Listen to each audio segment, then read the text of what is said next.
People that hate Islam or hate Muslims, all of them, somebody who was right-wing, hated Islam, hated Muslims, actually ended up giving him. There are positions where you can be a bit more harsh, you can be a bit more firm, but the person who's screaming and shouting at you, you want to get to the position when we're defending Islam and we're waving our fists, people that hate Islam or hate Muslims, think about this very carefully. All of them are not bad people who have hate in their hearts and are just aggressive with everybody. Some of these people have been brainwashed, programmed by the media, possibly by their friends, by maybe even misguided Muslims, that Islam is evil, that these people are really evil. And they've, unfortunately, naively, they've become convinced of that untruth. And so when they look at Muslims, they automatically have this negative view because of all the baggage that they've managed to sort of accumulate over the years, right? Now, it's our job, inshallah ta'ala, as Muslims, that when we do encounter people like that, we don't automatically assume they're bad people, they're hateful people. So I'm going to be bad, I'm going to be hateful back, I'm going to be aggressive back. But try to do, inshallah ta'ala, what you can do through empathy. Try to find out why do you believe that? Where have you heard this from? What investigation have you done to verify whether that's actually true or not? I think it was Hamza Zoltzis who was chatting. There was somebody from the right-wing, Britain First or whatever. And in the beginning, he was being a little bit perhaps aggressive or sharp, but, harsh. Hamza was just talking to him nicely. At the end, he gave Hamza a hug before he left. He actually went and hugged him. Somebody who was right-wing, hated Islam, hated Muslims, actually ended up giving him a hug. And this is the thing. If we truly live according to the Islam, and we try to live Islam, and we try to show people that, this is Islam, this is the higher ground that Islam elevates the individual to. Once they get a flavor of that, a taste of that, inshallah ta'ala, we will start seeing change. And I'm not saying that we become pushovers, and I'm not saying that we don't. If some of you've seen my recent few videos with Chris or one or two other people, I think I was quite assertive with him in a sense that I wouldn't let him bulldoze the conversation, right? We have to be firm, but we can do that respectfully. We can do that with the ideals of Islam.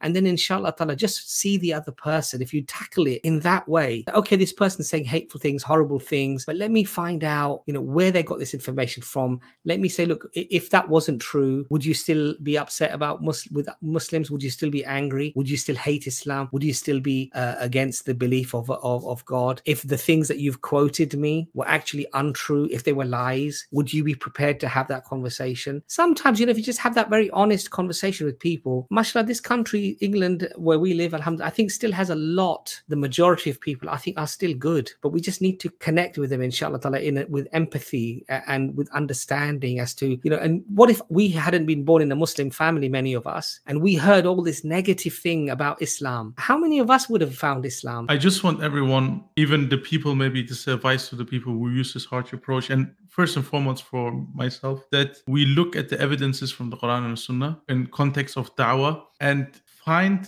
evidences where it's clearly ordered to use a soft way and a way with empathy, and that you should respond to the bad thing with good and good words and wisdom, and look for the evidences where you're ordered to be harsh. You will find very little from the second category, and I don't say it's not permissible to be harsh, but if you see all the evidences, even Pharaoh, Musa is going to him and Allah is telling him to say to him soft words. Yeah, subhanallah. Yeah. It really shows that this is the default. Yeah. Being soft, having empathy is the default position. And then, yes, there are positions where you can be a bit more harsh, you can be a bit more firm, but it should never get the norm that by default, it shouldn't not even be balanced, that you're as much as harsh as you're soft. So this is I think this is the problem, because some people, they think, okay, it's allowed on some occasions, and then slowly it gets everywhere, being harsh with everyone, and it gets a style, and it shouldn't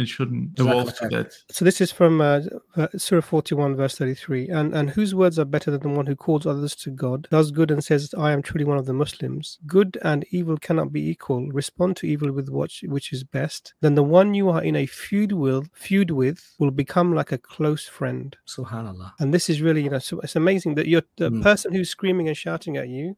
You want to get to the position where they become your close friend. And I just want, it's really this is the key. So things are not black and white. And what you might be feel very strongly about may have many nuances and many things that you need to look at to really evaluate things clearly. But when you're young, you don't do that. And what we need to realize, brothers and sisters, is that when we are unnecessarily harsh, when we think we're defending Islam and we're waving our fists and we're being all angry when we're talking about, and we think we love Islam and we're defending Islam, what we're doing often is we're turning people away from Islam, because you're just simply living the stereotype of that angry Muslim who's angry with everybody, angry with anything. Anyone that says anything against Islam, he gets angry immediately and he starts to, wave his fists around. And what we need to realize is that's not Islam, okay? And that's not how the Prophet spoke with people. So please study the religion. And like Brother Arfan said as well, look at the injunctions. Look at what Dr. Imran just said. The Quran doesn't say people who you have disagreement with. The Quran says something that's quite severe in terms of interaction. Not somebody you disagree with, not somebody who is being slightly harsh about Islam to you. The Quran uses a term which is enmity, which is like enmity.